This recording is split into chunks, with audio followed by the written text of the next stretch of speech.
Think of an outlaw. The first outlaw.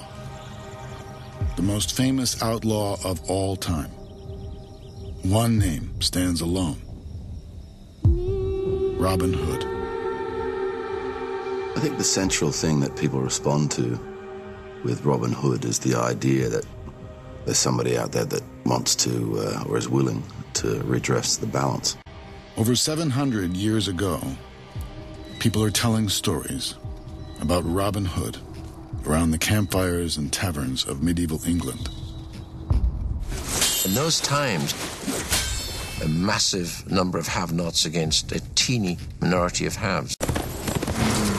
So Robin Hood would clearly be always against oppression. He robbed from the rich and gave to the poor, and he's sort of a champion of the people. Was there an actual medieval outlaw called Robin Hood? Who is the real Robin Hood?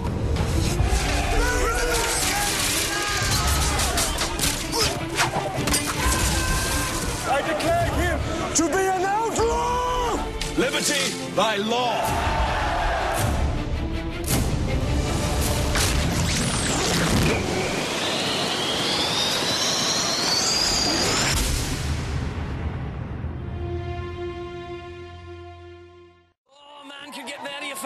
I haven't seen as many women for so few men outside of nunnery. It's the power of the forest. It's the world, it's the pagan world that's really enticing, and the kind of the rule of nature. And I think that's sort of what the Green Man represents. I see trouble coming from Locksley of Pepperharrow. A blind old man gives you trouble. Aye, and his son will give more. The Crusader Robert Locksley has returned. We're in the Galleries of Justice Museum in Nottingham, which is the site of the old county jail that dates back to the mid-1400s, and the King's Hall, which is now called the Shire Hall, which dates back to 1375. This was also where the Sheriff of Nottinghamshire would have been based.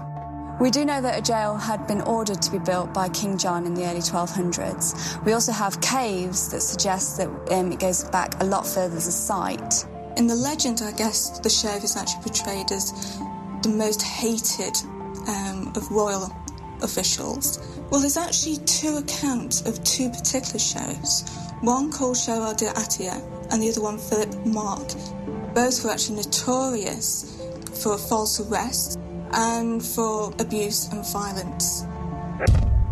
These sort of dungeons would have actually been a place of imprisonment to the likes of Robin Hood. It's underground, it's dark, it's damp, so fairly grim and miserable conditions.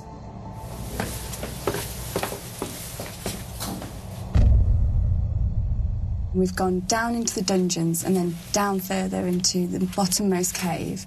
It is widely believed that this might be an oubliette. It's actually shaped like a wine bottle. An oubliette is French for to forget. It's basically a wine bottle-shaped cave that prisoners were thrown into and left to die through starvation or go mad, and the only way out was by a rope pulling them out. It can be linked to one of the earliest ballads ever written, called Robin Hood and the Monk, which basically talks about Robin Hood being cast down into a dungeon and eventually rescued by Little John and his merry men by a rope. Even in our own century, we are still telling tales about Robin Hood, constantly reinventing and retelling the story, because every generation needs to understand the spirit of Robin Hood. It's always going to be the same thing. Robbing from the rich, give to the poor, redressing the balance. It's the core of Robin Hood. That's why it's lasted so long, and that's why it'll continue to last, because there's still a balance that needs to be redressed, and that hasn't changed. So that's why I don't think that Robin Hood will fade away.